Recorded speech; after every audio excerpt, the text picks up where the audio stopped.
আমরা চাইলে কিন্তু আরো খারাপভাবে হারাতে পারতাম তাকে। শুধু শুধু যদি তৃতীয় লিঙ্গের ওনার সাথে আমরা যদি একাত্মতা ঘোষণা করতাম, মায়ের রক্ত কি আমি জানি না, মায়ের বাবাকে আমি জানি না, মায়ের মাকে আমি জানি না, মায়ের ধর্মকে আমি জানি না, মায়ের কিচ্ছু জানি না মায়ের সম্পর্কে, আমি শুধু জানি আমি মায়ের মা। আপনার দিনগুলো কাটছে, প্রতিদিন যেহেতু কবিতা লিখছেন, একদম নতুন নতুন সৃষ্টির মধ্য দিয়ে আপনার দিন যাপন করছেন। বায়োপিক নিয়ে তো আপনি বললেন সেটি করছেন, আরও কি নতুন কোনো বই লিখছেন? হ্যাঁ, একটা বই লিখছি, বইটার নাম হবে মায়া। সেটা কি অনেক পরিসর, কি অনেক বড় হচ্ছে? বইটা লিখছি আমি গত 14 বছর ধরে। কিসের মায়া? পৃথিবীর মায়া, সংসারের মায়া? মায়ার মায়া। মায়া নামে আমার একটা মেয়ে আছে, ওকে 1 মাস বয়সে আমি অ্যাডপ্ট করেছি, পেয়েছি, কুড়িয়ে পেয়েছি, দত্তক। সেই মেয়েকে আমি প্রচন্ড রকম যত্ন, প্রচন্ড রকম আদর ভালোবাসা দিয়ে তাকে আমি বড় করছি।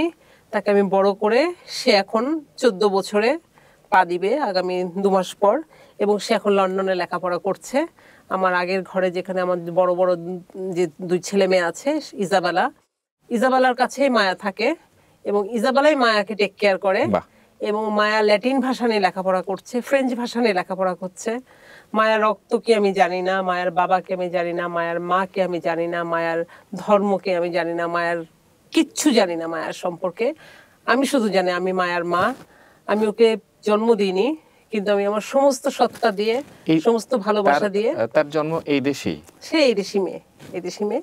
তাকে আমি একটা এনজিও থেকে তাকে আমি অ্যাডপ্ট করেছি। সেই মায়াকে নিয়েই আমার নেক্সট বইটা, এবং এই বইটা আমি শেষ করব। ওর বয়স যখন 18 হবে তখন এই বইটা ওকে আমি তখন গিফট করব।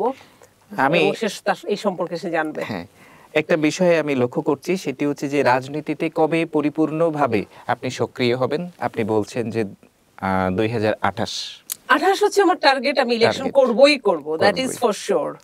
আরো পরিপূর্ণ হয়ে। কিন্তু আমি এর মধ্যে দিয়ে আমি আমার গত গ্রুপের ভিতর আমি অনেক বেশি ব্ল্যাক শিপ ঢুকিয়ে ফেলেছিলাম, এবং এটা ছিল ফলাফল আপনি পাচ্ছেন বা পেয়েছেন। হ্যাঁ, এবং তারা হচ্ছে এই যে ট্রাস্টটা নষ্ট করেছে, ট্রাস্টের ভিতরে ঢুকেছে। এই জন্য আমি এখন হচ্ছে সেই মানুষগুলো খুঁজছি, সেই মানুষগুলো নিয়ে গোছাচ্ছি, এবং আমি এখন রংপুরে যাব, বেশি বেশি করে রংপুরে থাকবো, এবং রংপুরে 22টা আসন শুধু, আমি সারা বাংলাদেশ নিয়ে কাজ করব না, শুধু বাংলাদেশে ঘুরবো, কিন্তু আমি শুধু 22টা আসন নিয়ে আমি কাজ করব, শুধু আমি রংপুর নিয়ে কাজ করব। আপনার কি মনে হয় যে গত জাতীয় সংসদ নির্বাচনে একজন তৃতীয় লিঙ্গের নারীর সঙ্গে খুব কষ্ট করেই কিন্তু জিততে হয়েছে জিএম কাদেরকে? উনি জিতেননি, উনি হেরেছেন। তো শেষ পর্যন্ত যে অনেক কষ্ট করতে হয়েছে তাকে, তা এই অবস্থা আপনার ক্ষেত্রে হবে বলে আমার ক্ষেত্রে প্রশ্নই আসে না। কারণ আপনি যেটি বলেছেন যে মানুষের যে শত শত মানুষের যে ভালোবাসা, সেই ভালোবাসা তো আপনি দেখেছেন, এই ভালোবাসা মানুষের তো অটুট। হোসেন মোহাম্মদ এরশাদের প্রতি তার যে ভালোবাসা, তার স্মৃতির প্রতি তার যে ভালোবাসা, তার পরিবারের সদস্যদের, বিশেষ করে আপনার এবং এরিক এরশাদের প্রতি তাদের যে ভালোবাসা, যে অনুভূতি, যে প্রতিক্রিয়া, সেটা দেখে আপনার কি মনে হয়? দেখুন, আমি তার আগে বলি যে এই ইলেকশনে এই যে তৃতীয় লিঙ্গের এই মানুষের কাছে যে এরিকের চাচা যে হেরে গেলেন, এটা খুব দুঃখজনক বিষয়। আমরা চাইলে কিন্তু আরো খারাপভাবে হারাতে পারতাম তাকে।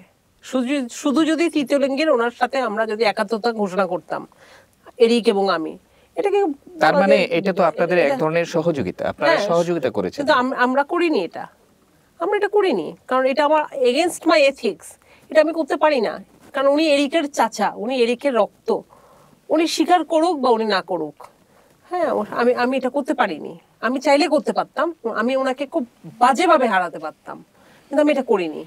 ঠিক সেভাবেই আমি চাই উনিও ওনার সম্মানটা ধরে রাখুক, উনিও সম্মান নিয়ে দেশে বাঁচুক, উনিও ওনার ভাতিজাকে উনিও দেখে রাখুক, উনিও গর্ব করে বলুক যে না, সে আমার ভাতিজা, আমার ভাই তো একটা ছেলে রেখে গেছে, আমি বাচ্চাটাকে, ঠিক আছে, কিছু না হোক একটা ফোন করে খবরটা নেই, বা বাবা তুমি কেমন আছো, মানে বাবার গায়ের গন্ধ তো চাচার কাছে।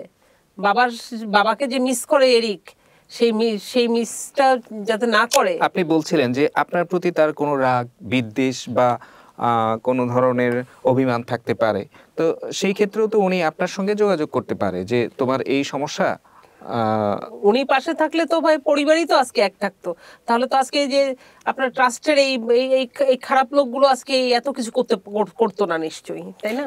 এতে করে কি উনি কি খুব মানসিকভাবে ভালো আছেন? আমার তো মনে হয় না এটা মানসিকভাবে ভালো থাকা যায়, কারণ ক্ষমতায় কেউ সারা জীবন থাকবে না। আজকে উনি ক্ষমতায় আছে, কালকে উনি নেই।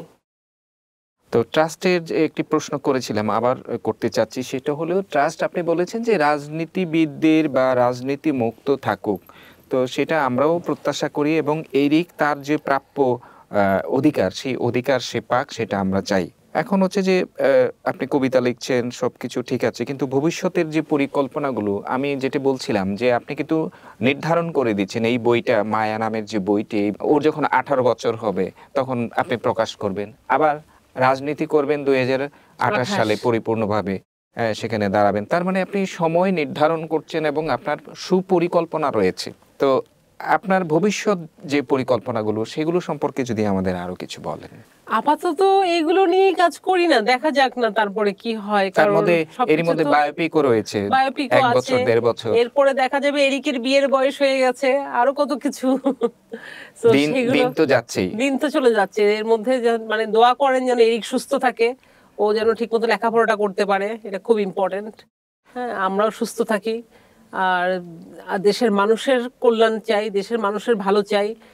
দেশের মাননীয় প্রধানমন্ত্রীর উনি যা করছেন, ওনার সাফল্য জন্য আমি আসলে সবসময় আগেও করেছি, দোয়া করেছি, এখনো সবসময় ওনার সাফল্যই আমি চাই। ওনার সম্পর্কে একটি বিশেষণ বলেন, সেটা হলো মানে খুব সাহসী এবং বলিষ্ঠ নেতৃত্বের অধিকারী আমাদের বর্তমান প্রধানমন্ত্রী শেখ হাসিনা। জি, তার সম্পর্কে আরো যদি কিছু বলেন আপনি। আমি তার কাছ থেকে সবসময় ইন্সপিরেশন পাই, আমি তাকে ফলো করি, আমি তার প্রত্যেকটা মুভমেন্ট ফলো করি, মুভমেন্ট গুলো দেখি এবং আমি ইন্সপায়ার্ড হই।